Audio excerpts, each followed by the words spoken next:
Welcome to Movement Memos, a Truthout podcast about organizing, solidarity, and the work of making change. I'm your host, writer, and organizer, Kelly Hayes.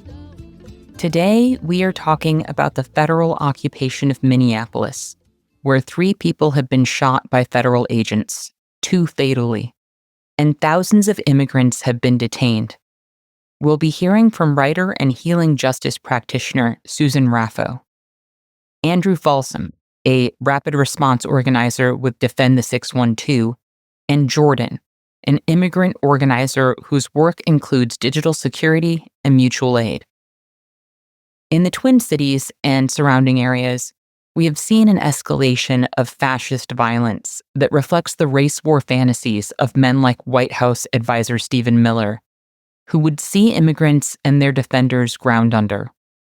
However, Minneapolis is also the heart of another arc of escalation, a mass activation of care and community defense and resistance that signals hope for us all. Last week, some observers welcomed news that Border Patrol Commander Greg Bovino was reassigned out of Minneapolis. The move followed the fatal shooting of Alex Preddy by federal agents and a wave of public backlash. The conversation you're about to hear was recorded the day after Preddy's death, prior to the announcement about Bovino's departure. Unfortunately, the issues we discuss here, the violence, the lack of accountability, and the urgent need for steady, strategic responses from movements and communities remain as relevant in Minneapolis today as they were the day after Preddy's killing. Activists on the ground in Minneapolis have described Bovino as a sadist and a fascist abuser whose departure has been felt on a personal level. But note the character and intensity of their struggle has not changed in the wake of his departure. Brutal attacks on their communities are ongoing, while ICE attacks in other states continue to escalate as well. This is a time to be strategic and to learn all we can from each other, because all of our communities need to prepare for the kind of state violence that Minneapolis is facing right now. If you appreciate this podcast and you would like to support Movement Memos, you can subscribe to Truthout's newsletter or make a donation at truthout.org. You can also support the show by subscribing to Movement Memos on Apple or Spotify or wherever you get your podcasts, or by leaving a positive review on those platforms. Sharing episodes on social media is also a huge help. Truthout is an independent news organization publishing stories that the craven corporate press won't touch. We are a union shop with the best family and sick leave policies in the industry, and we could not do this work without the support of readers and listeners like you. So thank you for believing in us and for all that you do. And with that, I hope you enjoy the show.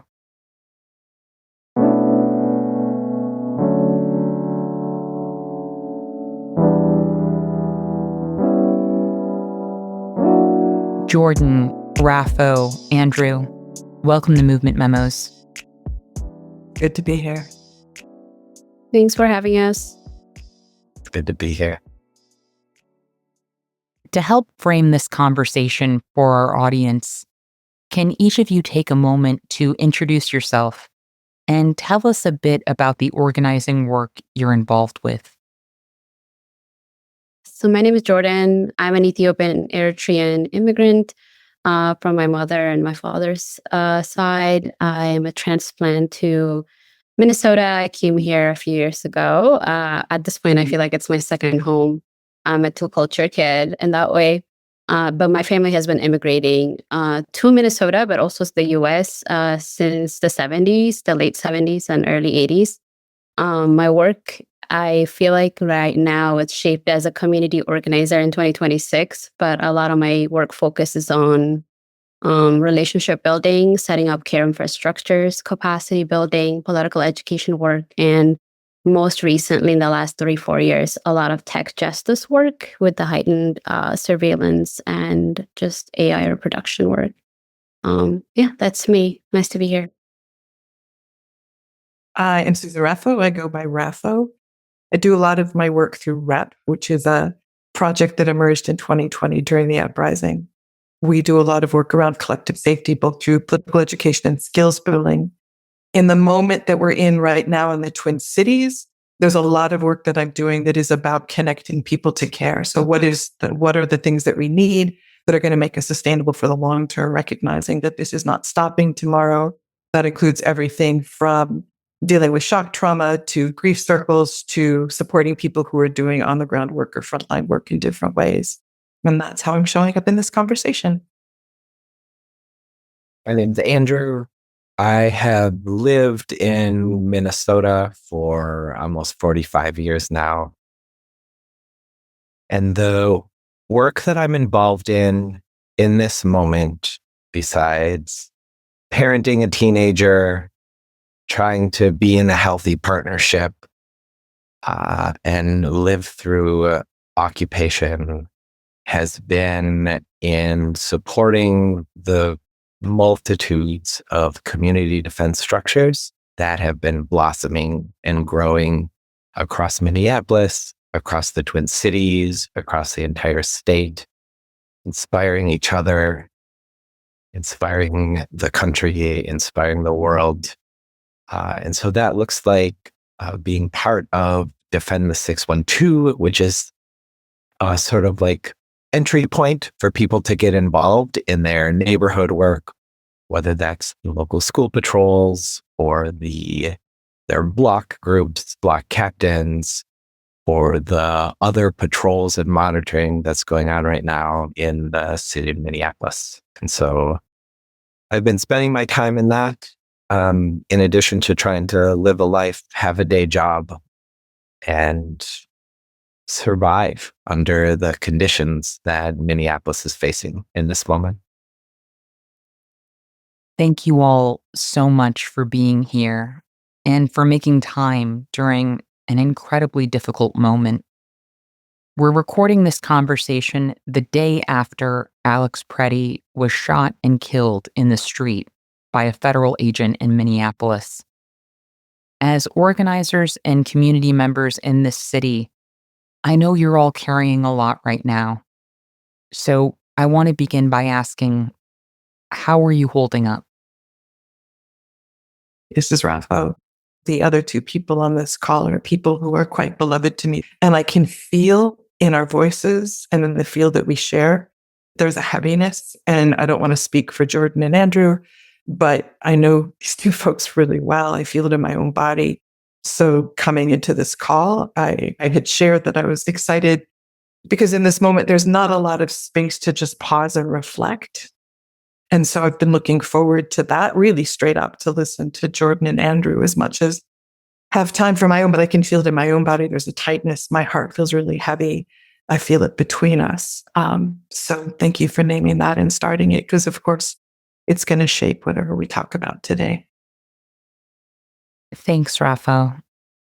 Jordan, how are you feeling? Yeah, definitely resonate with the heaviness. There's this public escalation of nervous system, right? But also there's so much like, okay, what is the strategy? How do we move? And so like I think we're all holding a lot of that, but also I think sleep has been one of the hardest things to come by. And so that's where I am. Yeah, I haven't, to be perfectly honest, I haven't processed yesterday. I was on Nicollet Avenue not too long after the assassination of Alex Preddy, with the crowds, with the people on the lines of Border Patrol and ICE agents, of anger at another killing in our neighborhood, with the Minneapolis Police Department, Hennepin County Sheriffs coming to support the presence of ICE after they killed another one of our neighbors. And I took a face full of pepper spray, and the clouds of tear gas went for blocks. So there's both the physical trauma and the community trauma of so many people who are activated in this moment, and so many people that want our conditions to change, the collective conditions that we're living under. And so many of us searching for the moves and the processes and the togetherness and the hope that it can change, and the hope that we can be part of that change, and the fear that we may not be able to do all of the things that we want to see happen. So I'm just sitting here with the enormity of that and the questions of what's next, of where do we move together and how do we move? Yeah, so there's some sadness, there's some inspiration, there's this line of courage that's like impossible to let go of, because so many of us are holding it in this moment that even if you let go of it for a day or a week, it's just always there because so many of us are holding it together. That's how I'm arriving. Thank you all for your vulnerability and for helping our listeners understand what it means to live inside this moment in Minneapolis. Andrew, your words about that line of courage really resonated. Many of us felt a similar bond and sense of connection in our work here in Chicago during Midway Blitz. And I think a lot of us now feel that kinship with our siblings in struggle in Minneapolis. To give our listeners some context, can you describe the arc of escalation you've seen in Minneapolis and the surrounding area? How did the current crisis take shape? I think the first point of escalation for me that I witnessed, at least in Minneapolis, was in October. There was a low-key arrest of, I think, 4 individuals from Central America. And, neighbors definitely got in the way and kind of investigated what went on. But to me, nothing is really isolated in the situation. Everything is a test to see how folks will respond, how neighbors will show up. And so they've been doing this test, honestly, like for a while. I think the Twin Cities in general is a punk city. I think like people resist, and I think we know, like I think people just know their neighbors a lot more than any place I've ever been in my life. I live in South Minneapolis, like in an area where it's hugely immigrant and a lot of brown and black people, but as a lot of people that are not brown and black people that know their neighbors pretty well. In Minnesota winter, even if it's negative something, people are biking, people are walking their dogs. People like with kids and stuff usually are out playing in the snow, or like when people shovel the snow, people are out in my neighborhood. So I think just the absence of people and the fact that the street is so empty, except the people that are doing patrolling or like they're doing watch or legal observer, you don't see as many people. When you go to the stores, it's a lot more emptier because there's like this lingering fear and heaviness and grief that people don't know what to do with. I think the scale and the type of crisis is not necessarily new to me. I have a lot of family that has like witnessed genocide, like in large ways. So even just talking about it, they're like, this is so familiar. This tastes so familiar. This feels so familiar. Where to begin? Where do we start? I was actually talking with Raffo a few days ago about the Dakota conflict of 1862. Some people call it the Dakota Uprising or the Dakota War, when the peoples who lived on this land rose up against the armies of the day in this place that we live. And sort of like the lineage of this place we call Minnesota, it doesn't seem like an accident that the American Indian movement was born on the streets of South Minneapolis. And the lines of continuity and connection between the ways our peoples came together when George Floyd was assassinated at 38th in Chicago, and what it meant for us to have to be our own fire department, be our own community protection services during that time when the police disappeared, when the fire department wasn't responding on the streets. We have escalated our togetherness and our community in the face of so many things. December 1st, all of a sudden, there were ice everywhere in our neighborhoods.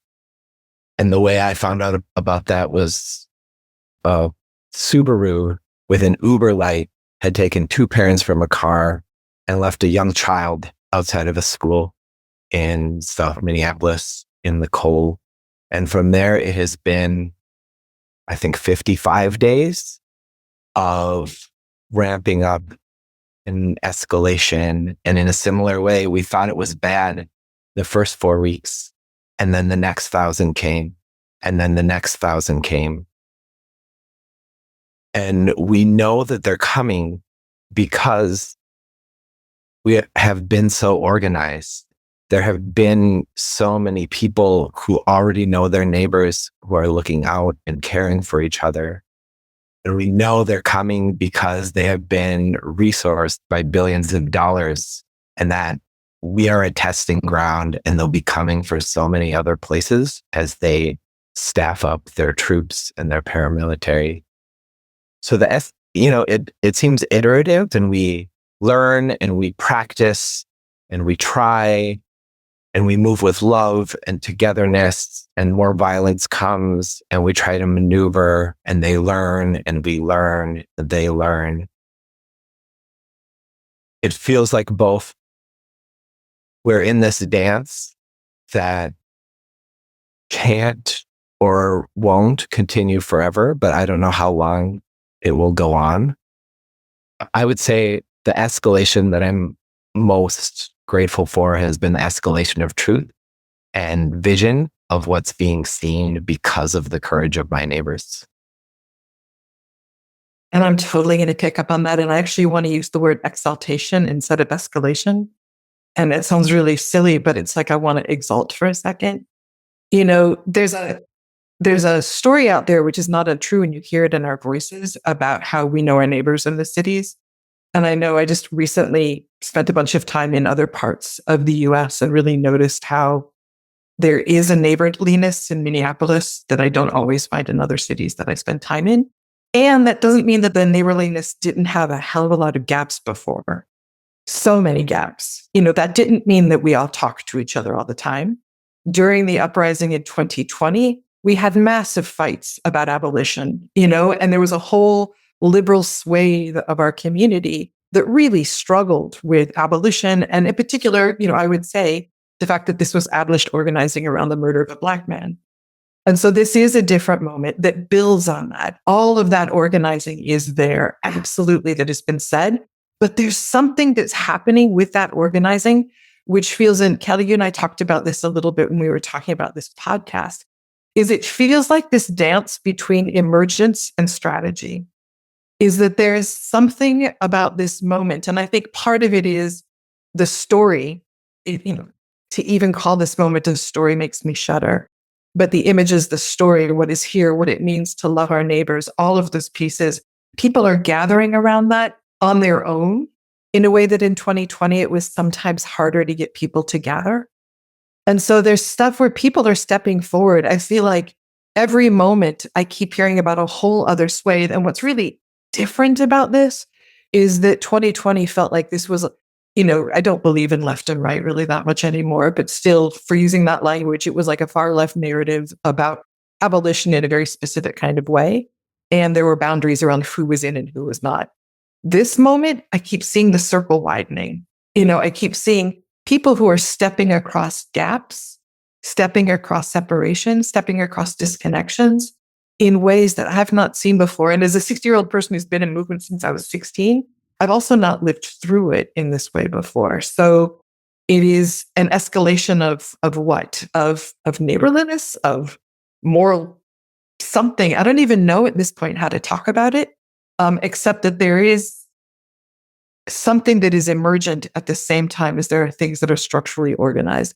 And Andrew and I were talking, again, as Andrew referred to a couple days ago, about what are the ways to communicate some of this to other cities that are in the process of, hello, Maine, and other places that are facing it, as both Jordan and Andrew just said, that there's, this is other places. Like, what are the pieces of this that are translatable? What are the pieces that are specific? I mean, that's some of the stuff that I've been thinking about a lot, as everybody who's in Minnesota right now is getting a lot of phone calls from people who are in other places who are wanting to prepare, and sorting through what is specific to here, what is not, what can be replicated.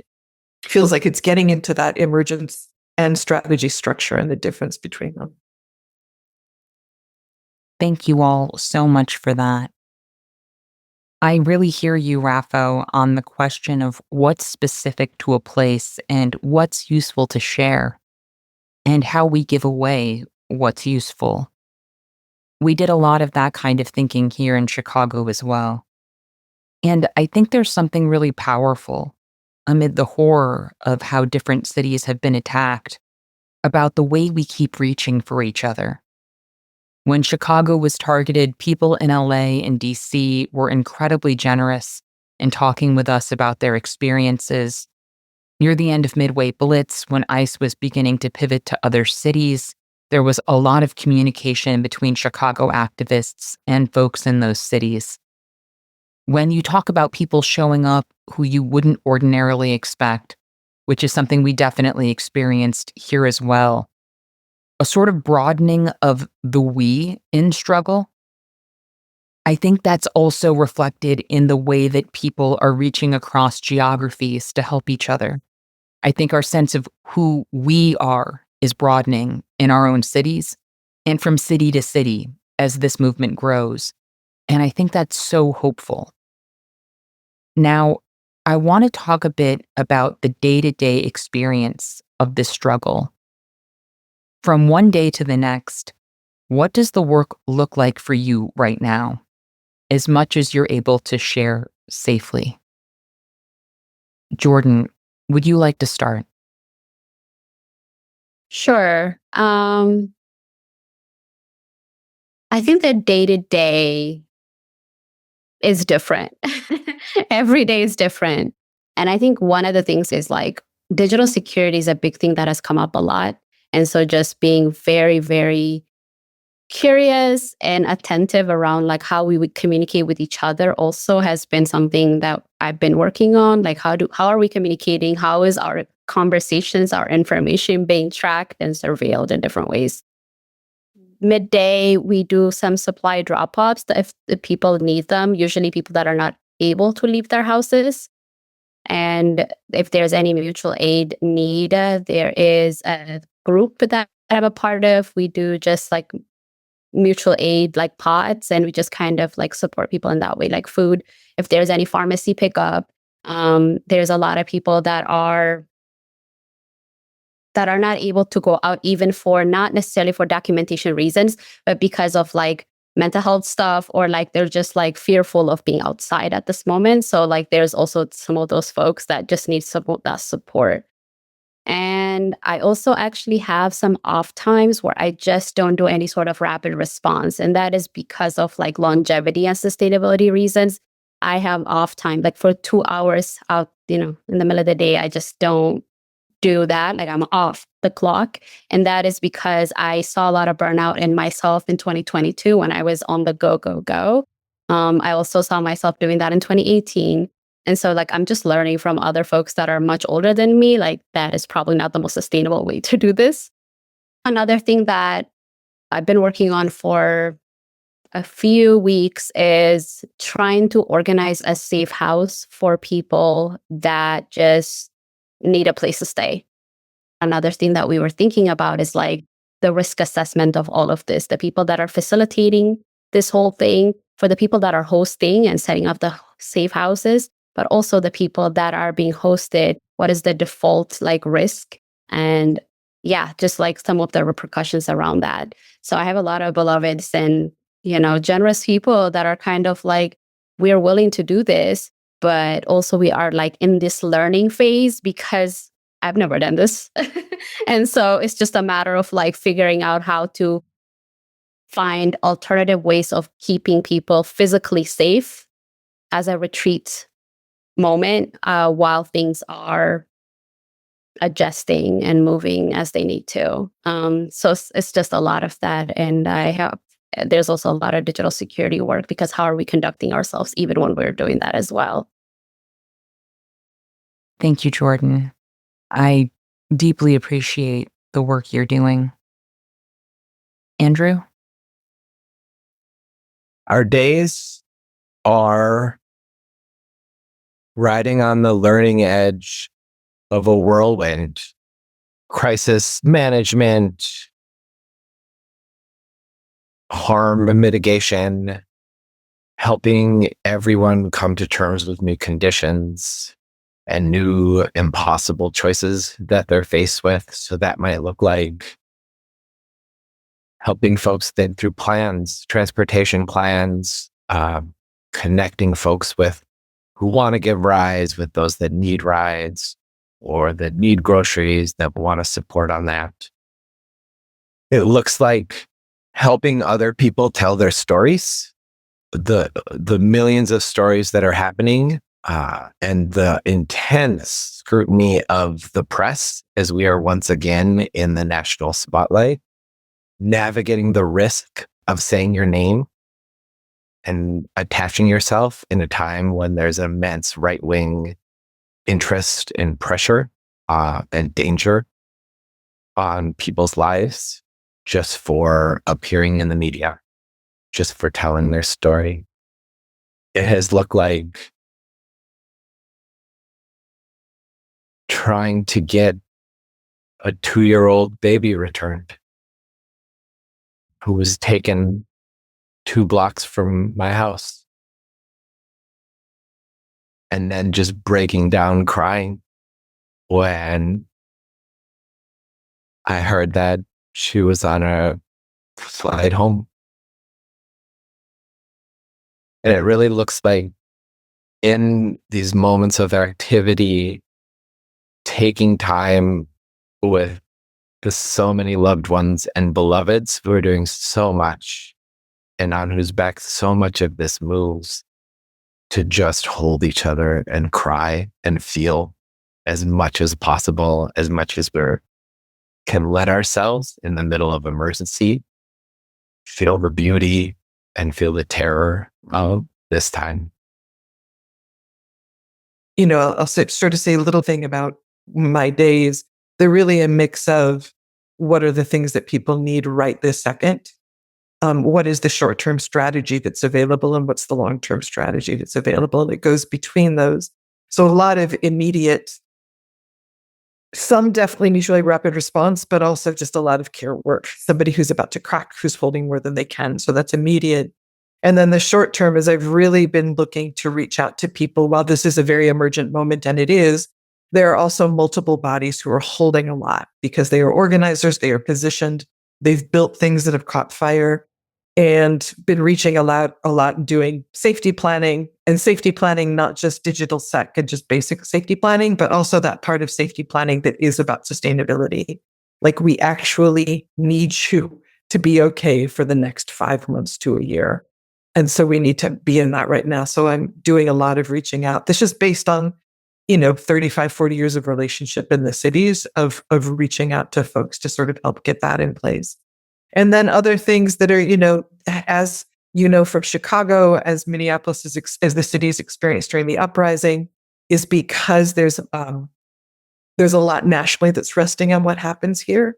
There's also a lot of places where there's local national partnerships that are happening that are a little bit more mid and long-term strategy. And that's everything from care networks, grief rituals, supporting faith-based folks to continue organizing and doing direct action. So again, involved in a lot of those pieces that are long-term strategy. And as they both said, every day is different. And then I think the way the three of us grieve and hold this is where, every single person holds this is different. I'll have a day where I'll say to my partner, I love you so much. You need to be not in the house today because I need to grieve really loudly and really messily and not have anybody around. So I just need 2 or 3 hours. Just leave and then come back and I'll be able to grieve with you. So I think we're all noticing moment by moment. And I'll say one of the things I feel fierce about is supporting those beloveds who are holding so much. Everybody is holding so much. It's amazing. And there are some people who are pivotal holding so much, is that they get the chance to break. Because we know that from the uprising from Chicago, all the different places, that usually the folks who are holding lots aren't the ones who go and ask for care until it's super late. Thank God for everybody who goes to those care circles. So awesome. But I'm feeling a particular ferocity about those who are leading us in 101 non-hierarchical, highly relational, deeply humble ways. Thank you so much for that, Raffo. What you're saying makes me think about how seriously I saw people taking trauma and the need for healing spaces here in Chicago during Midway Blitz, and how important that felt. It honestly felt like a really important sign of progress in our movements, and it was definitely needed. I am grateful to everyone who organized somatic healing and PTSD prevention workshops, and to the folks who attend Understory, the spiritual and emotional support group for activists that I've co-facilitated for the last couple of years. I don't know how I would have navigated those months without that wonderful group of people. So I am so grateful to everyone who is organizing space for healing and everyone who is taking seriously the need to participate in those spaces, because this is all part of how we're going to survive together. And as Miriam says, we can only survive together. Now, I want to circle back to something that came up earlier in our conversation: the legacy of the 2020 uprisings. We've heard a lot about how the protests following the murder of George Floyd created networks that have been reactivated during the current crisis. Can you talk a bit about the connections between 2020 and this moment, including the uprisings and the mutual aid that sprung up during that time, and other organizing legacies or traditions that you feel have been important? Yeah, I can go first.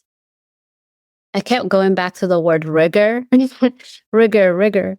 So I met a lot of my political home during the 2020 uprisings. I think that spring and summer of 2020 built a lot of my organizing toolbox around this like thing of longevity and rigor. And I think I feel like the ripples of that now, because I think Andrew said this and Rafa said this too. Neighbors are like showing up that we've never seen show up before. It's almost like a given. It's very default. Like they're like, of course we're gonna show up. Like, there's a lot of Noria rights that Andrew actually leads. Right? Like I feel like y'all, like I've been hearing a lot of like people showing up, like over like 600, 500 people just showing up.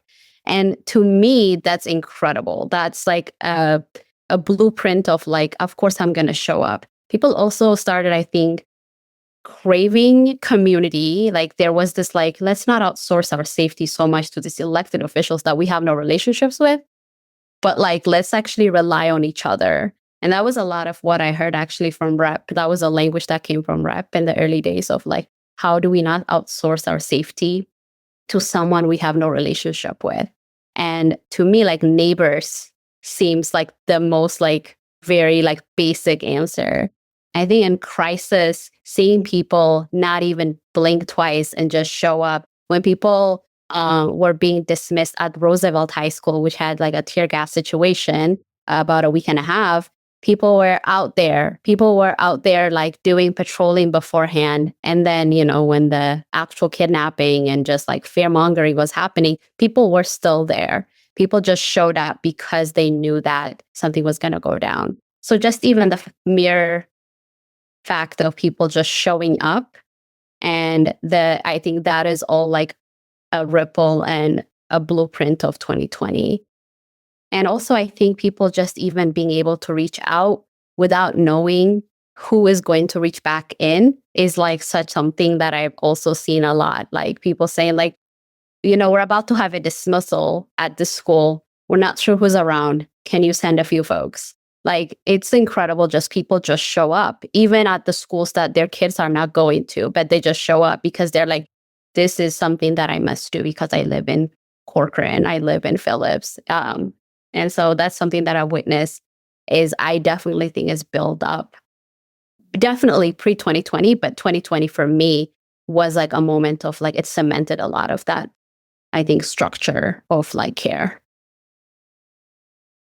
Yeah, this isn't baby's first uprising in Minneapolis. And we have had some chances to practice over time. And I think in the tradition of the Indian movement, like the AIM patrols that would patrol South Minneapolis, now we have rapid response Ice Watch patrols that are out on the streets of South Minneapolis.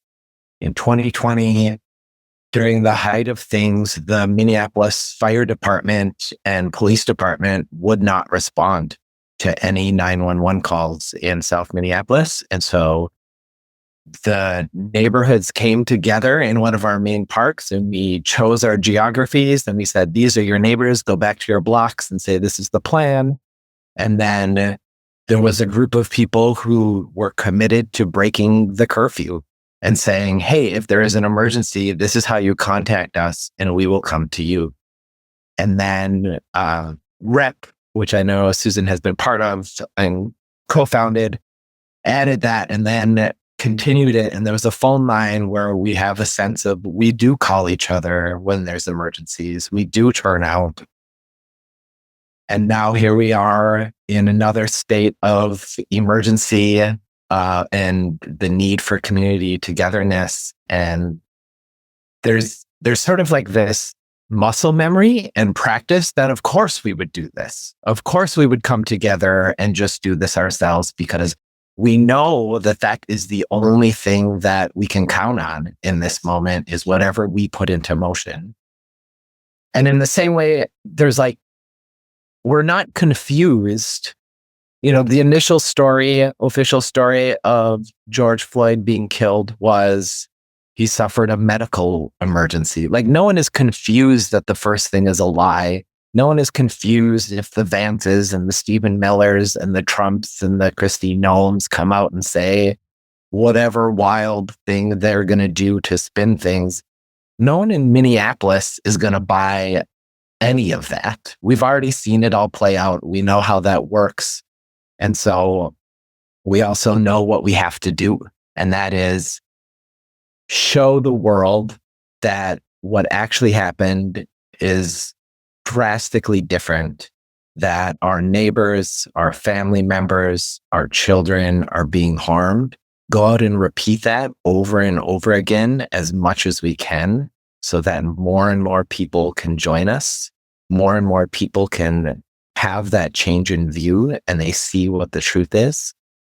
And then we practice. We practice with each other based on our relationships, our longtime relationships. And then we start to practice with all the other folks that want to come join us. And we have a certain, I'm not sure what you would call it, but we have this way of saying, yeah, welcome. We really missed you. But we know that we need each other right now. So come on home, come join us. This is what we're doing together. And it's been amazing. Where Andrew was going was where my brain was going. So I wanted to come in right away after his words because there's structural stuff for sure. You know, places like REP and other kinds of places have kept alive over the last 5 years this concept of rapid response, of turning towards each other in small ways, but in significant ways. Because, you know, Minneapolis and St. Paul, but, you know, Minneapolis in particular really is a series of small towns within a city where everybody kind of knows each other's small towns. That's true of a lot of cities, but not all cities. But there's something about, I'm hearing this from, in particular right now, faith leaders who are working with congregations who in 2020, where they were willing to stretch, because they were first like going, oh, abolition, oh, uprising, this is intense. So they were like catching up because they'd never seen themselves as people who would do direct action and take those risks. Well, that's now in their imagination. So it was much easier to step forward 5 years later because they've already practiced seeing themselves in that role. And so there's a lot of people who, for different reasons, have already been, and things have happened between 2020 to now that carries the opportunity to imagine Trump's second administration just being one of them. So there's piece of that imagination, but I also want to honor the wisdom of the long-term organizers who were heavily involved in 2020. In 2020, sometimes, however much we don't want to be those people, we did fight with each other over how abolitionist people were. Is that sometimes we struggled to trust each other in different elements, not in the first couple of weeks when it was really hot, but after those first couple of weeks, there was a lot of, we were precious. There were chunks of us that were just being super precious. I have not seen that at all, at all. So some of the practice, which to me is holding that contradiction of, we have got this together and we might not be fully aligned in all of these other things. And at one point, I want to have those conversations with you. And right now we are showing up because we have each other's back, the capacity to hold both of those things rather than needing somebody to fit really clearly in a particular story of alignment. I think that's a wisdom that these last 5 years have brought into the cities that in particularly I feel really proud of, because I think that opens the space for the people who are just imagining themselves at this level of resistance to truly come in and be welcomed. I massive hats off to long-term organizers right now as well. I really appreciate what you're saying, Raffo, about being less precious this time around. I think it's so important, and it's something I've seen in Chicago as well. Over the years, I think many of us have participated in conflicts over whether people were, in our estimation, really down for the struggle. And some of those conflicts just weren't helpful. I think we're doing a much better job in this moment of basing our judgment about whether someone is down for the struggle on what they are showing up to do. And a whole lot of people, including people I never would have expected, are showing up to create as much safety and justice as they can without involving cops. And that is abolitionist work, whatever people call themselves. And I think more and more of our leftist co-strugglers are recognizing that what people are doing by showing up in that way is much more important than how they talk about it. And that political transformation, if it happens for people, is much more likely to occur in the process of waging struggle than the process of arguing about it. So we've been talking a bit about what this looks like from the inside for people who've been engaged in organizing for some time. Let's zoom out a bit and talk about how this crisis is being presented at the national level. What do you think the media is failing to capture about what's happening on the ground in Minneapolis right now? Oh my God. I have so much. So one of my big things that I do outside of organizing, maybe with organizing, is archivism work. And so I feel like podcasting is also like a type of archivism work. So I appreciate a lot of what you do.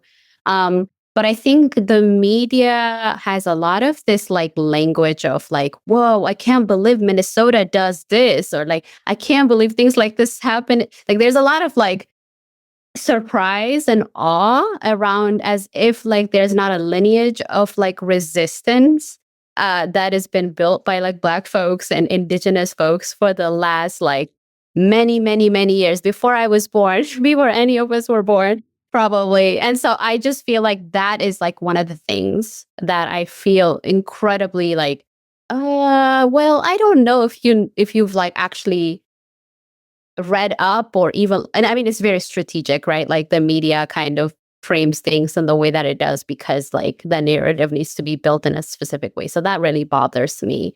Also, it's really cold in Minnesota right now. People are outside in this, like 2 days ago it was a negative 22 degrees. Like I saw my friend's beard freeze Yeah, our eyebrows, like my glasses were so fogged up. Like it's very cold and people are still outside. Some people don't have cars. Like I don't have a car. We do like just walking patrolling. Like a lot of these people are not organizers. Like I don't even know what an organizer is at this point, but it's people that are just showing up. And so there's also missing that. There's also a lot of fear. There's so much rage and anger, but it's like I feel like anger is always framed as this like negative thing in the media. Like there's this like purity conversation that's happening. Even I think with Alex and with Renee, there's this like trying to present them as these like people that are incredible. Like, they don't deserve this. Like, nobody deserves this. Nobody deserves to be assassinated. I also think that there's a lot of dismemory. I learned this from like a mentor of mine. In like real time, there is a dismemory. Like, this actually didn't happen. There's a fragmentation of what is real. Like, a lot of people are like planting doubts in people's mind, what we're seeing with our eyes. It also doesn't help that there's so much like AI reproduction and, using those specific texts to produce a specific narrative of like who is on the streets, how are they reacting. So memory is being suppressed in real time and really confusing the masses, especially for folks that are not politically engaged or may not have the context of what's happening. So that all of that is very scary. And that's why it's really important to have these like alternative medias that are not mainstream to shape some of these stories of like lineage based work that's been happening for a while. And there's also a lot of nuances and context that are not addressed in mainstream media that loves black and white framing of things. So I would say it's missing a lot. I think the thing that stands out to me is the obsession, actually, on some level, with the rapid response groups and sort of like what plays out on the streets of Minneapolis when what is happening, the fundamental policy of family separation, of taking children from their parents, of an entire community that is being terrorized and hidden and in hiding. I think it makes probably in this moment strategic sense that those stories aren't at the forefront because our people are hidden, our people are scared. But the rapid responders are only part of the story. They're not the main character. There is incredible work happening right now behind the scenes. It's like a whole underground railroad conditions that we're operating in right now, where immigrant communities set the groundwork because they knew that this was coming. They absolutely saw this. And a bunch of sort of like rapid response folks are catching up to the conditions that we find ourselves in. But the amount of mutual aid that moves on the ground through relationships and family networks and schools and your kid goes to school with this other person, and all of a sudden that white parent is coordinating 27 rides to school the next day. It's just like the immensity of love that is pouring forth in tactically hidden ways. Of course, the media is going to miss that story. And that is at least as inspiring, if not more inspiring, that we will show up for each other in every single way possible, day after day, and build the same kind of systems of care and support that are going into the rapid response realm. I really appreciated Jordan naming the alternative media that's coming in. I do want to say one thing about, because I know this happened in Chicago, the hundreds of influencers, podcasters flocking to the Twin Cities.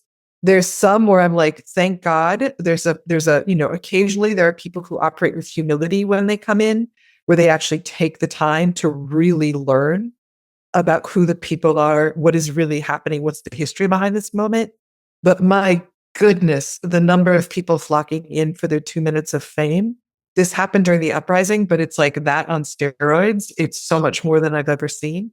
And, this is a media moment, but it is a place where so many of us are getting our information from there because we don't trust the mainstream media. anymore for very good reason, where the story focuses on what's happening in Minnesota. So it's a protest when it has, there's moments of protest, but this whole arcing thing is not a protest. This is about people caring for each other. This is about surviving. This is about resisting occupation, where there are multiple strategies. Protest is one of them. Feeding each other is another one. On the ground healthcare is another one. In every single helping infrastructure right now, teachers, social workers, nurses, doctors, as a complete and total shadow ecosystem where they are taking care of people on the ground in ways that the structures don't allow. So that's like everywhere. And that's not protest, that's living. That's living in the ways that we're supposed to live and take care of each other. And unfortunately, the folks flocking in who sometimes are doing citizen journalism on the ground, quote unquote, unedited, are often as much a part of the inflammation as they are a part of the storytelling. So, my appreciation for Movement Memos reaching out to somebody who you know and saying, who do you know on the ground who can have a conversation, and then thinking thoughtfully about how that should be done. I'm so grateful for that, because that the respect in that action is one that, if I had a magic wand, I'd be like, thank you for your phones, outsiders. Could you bring in a level of respect and care for the local people who you are filming? Because we need that as to be woven through your witness as much as the fact that you are wearing a bulletproof vest and you're putting yourself in front of pepper spray.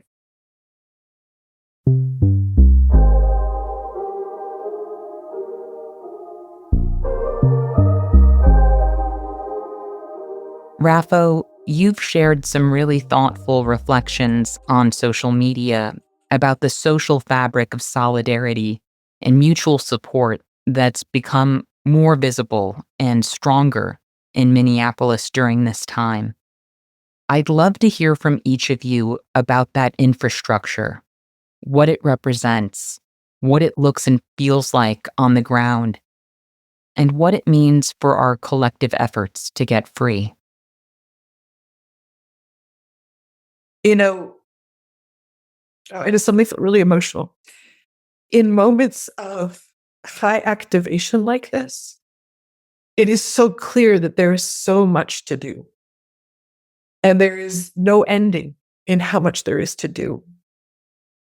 And sometimes what we don't have, I don't know if we don't have as much time for, depending on who your people are, depending on how you are culturally shaped, depending on whether or not you have access to family memory about times like these.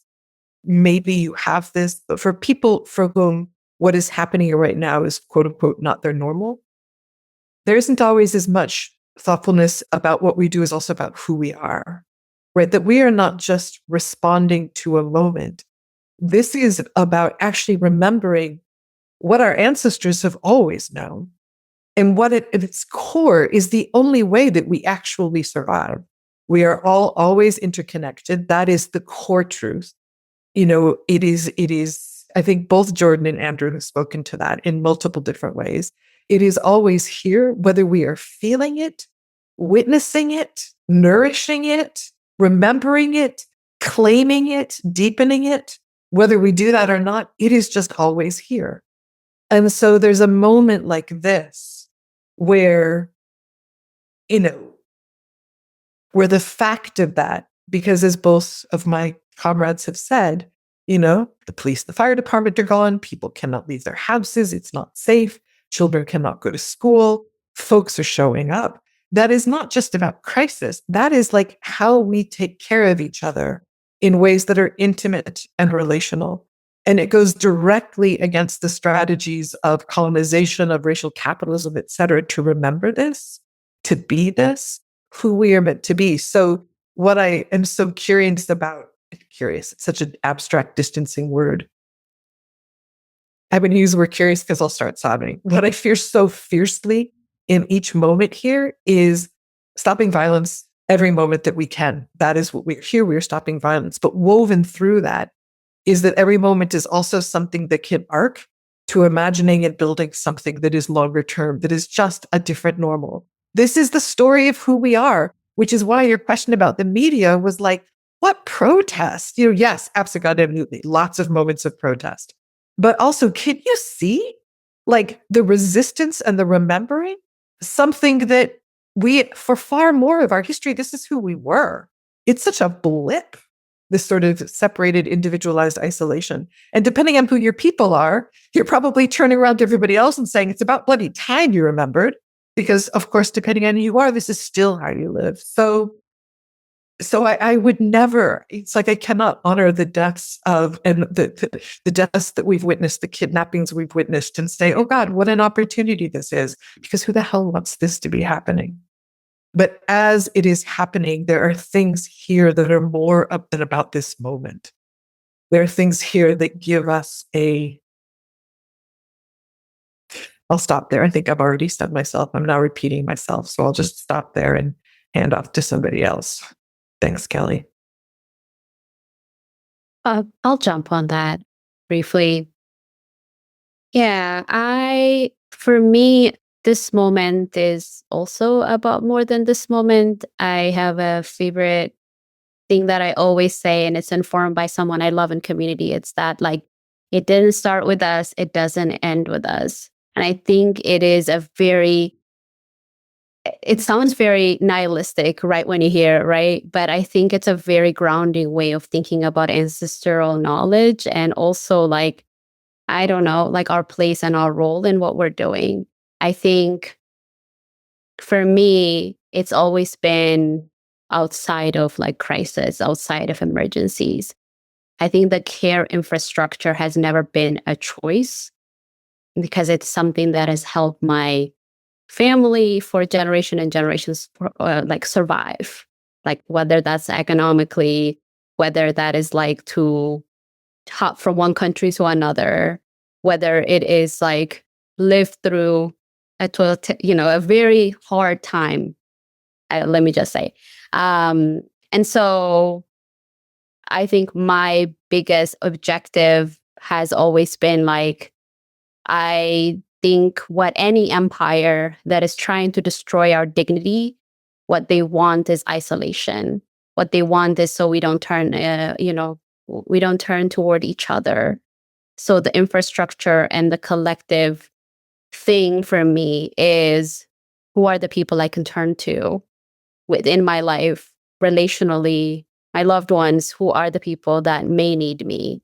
And I think that itself gives like a lot of purpose. It's anchoring in a lot of ways. It lets me see outside of this moment. I don't feel like apathetic or complacent. And to me, that is like because of like those infrastructures that have been built long before I was born. And so I have to be like, okay, what's next? But also, are we all good? Have you been fed? And that's kind of, I guess, the point. It just becomes so clear in these moments that the dominant culture and narrative makes absolutely no sense in the slightest. And when everything's shaken up and you can't depend on all of your comforts and conveniences, and there's troops rolling down your block, there's an ability to think differently, right? There's like a collective consciousness that emerges, that where we would do what any community would do if they are under occupation, if their children are being stolen, if there are violent shock troops on the street, is we would show up. We would try to stop that. We would take care of each other. And it's just so brilliantly simple and beautiful to be able to step outside of the thing that we know is happening anyway, which is, on a planetary scale, us being on a suicidal path. If we continue to do the things that we have done for way too long and take and take and take, it harkens back to the George Floyd uprising. It's like what the right wing would want you to believe is that what would happen in these modes of trauma is that all the preppers would go into their bunkers and shoot at each other. And exactly the opposite things happens. And now we have so many lived experiences and practices around that. No, of course not. What happens is we feed each other. What happens is we make sure if someone's face is covered with tear gas, we walk them away. We take care of them and we rinse out their eyes, and then we go back again for the next person. What happens when a baby's taken is we show the fuck up and we take care of the family and we do whatever it is we need to do to bring that young one home. This is just who we are as a people. We are becoming the people that we always knew that we needed to be. We are creating the community that we have always known that we've needed. We have lineages of this. There's been a lot of forgetting, but here we are remembering day after day. Thank you all so much for that. Those are words that I'm going to be holding close for quite a while. As we bring things to a close, I want to ask what lessons or learnings you've taken from other cities that have been targeted by ICE, and what you hope to extend to people in cities that are currently preparing or thinking through their responses. Portland, Oregon, humor. Thank God for humor that came out of Portland. Chicago, God, the trainings that people brought here in November and December completely set us going as our trainings were still emerging and et cetera. I want to say those just right away. Those come to mind right away. I've been talking to people in Maine right now, as many other folks have, and about what is replicable across to Maine. And I feel like so much of the last question you asked us about care is mostly how I'm responding to that. You know, like if there's people you want to talk to about rapid response and all the rest of it, there are people to talk to, but really frontlining care as part of it, making sure that folks feel and remember that. And also the story, as all three of us have talked about, that this is at its core something that extends beyond however long it takes at that other moment. But profound gratitude to, and I suppose the other piece I'd say is LA, just to see the scale of it, is that they were also one of the early scale ones. But humor for Portland, Midwestern pragmatic brilliance from the training from Chicago, is how I'd answer that right away. Oh my God, so much badass stuff is happening. I was on a call in early November with folks from Chicago, and I lived in Chicago for a little bit, but I was just like, I don't know. It was very humbling, but also like incredibly inspiring. They prophesized what was going to happen in that call. They talked about exactly how to set up for it. It was incredible. I have also some family that has been impacted in LA, and I have a few folks that are organizers in San Francisco specifically that have been talking about and taking notes from what's been like the infrastructure that's been emerging and has been emerging in LA. A lot of know your right, but that's been happening even before the last 4 or 5 years in Boston, in New York.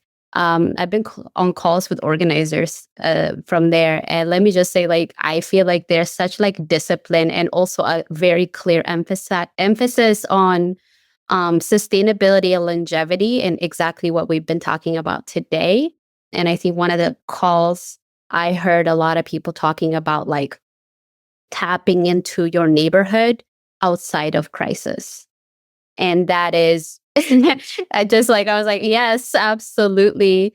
I think also just disseminating that even more and just saying like, I think there is such a hard truth in like a lot of people in Minneapolis know their neighbors generally, but there's also a lot of people that don't know their neighbors.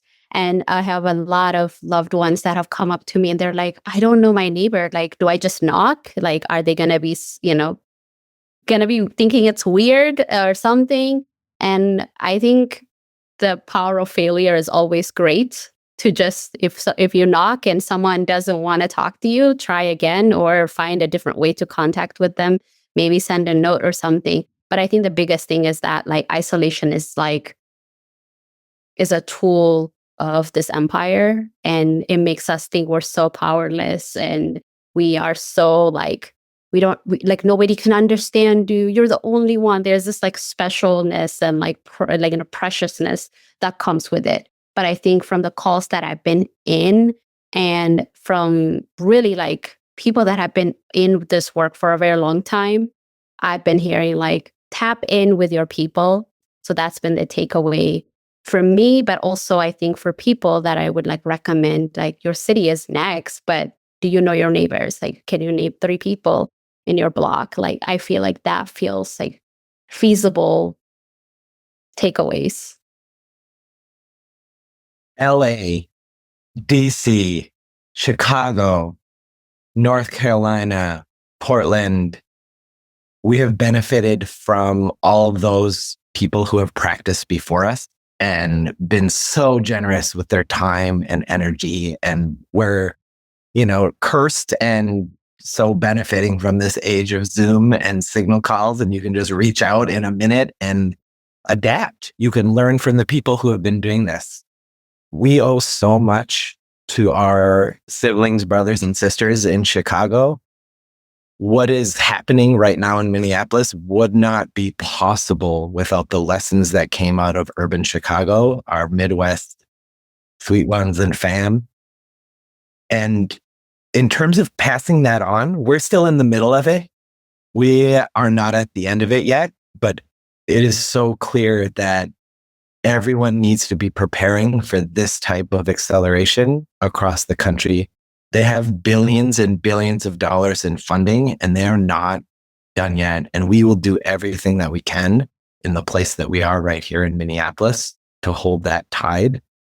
But if you don't know your neighbors, if you aren't building those systems, aren't building those connections, do it today. There's no bad time to start. And we need each other so much. And start practicing together. Get some whistles, run through scenarios. The people who are going to be your 911, who are going to be your emergency support, are the ones within ear length that they can hear you calling for help or you whistling for help, or they can hear you push the button on your car alarm, and that means everyone in your neighborhood come out. These are the practices that we're building. We're sort of recreating the community response that we wish we had always had. And we know that in these moments of trauma, we will rise to meet the moment and we will revert back to whatever our training has been. So practice, practice, practice, build that muscle memory, show up for each other, turn out and show up, make Minneapolis spread across this entire country because we are in this together and we see you. We're so thankful for your support and we need you to do this everywhere. I want to thank you all so much for your time and your generosity. It's an honor to learn from you and to think alongside you. I know a lot of people, including people in my city, are extending solidarity to Minneapolis right now. And I hope that love is felt because it is sincere and we are with you. Thank you for joining me today and for all that you do. Thank you, Kelly. Thanks, Kelly. Thank you so much. I also want to thank our listeners for joining us today. And remember, our best defense against cynicism is to do good and to remember that the good we do matters. Until next time, I'll see you in the streets.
Thank you for listening to Movement Memos.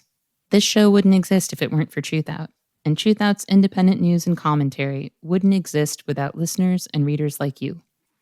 We have no paywalls, no corporate sponsors, and no ads, except for fundraising appeals like this one.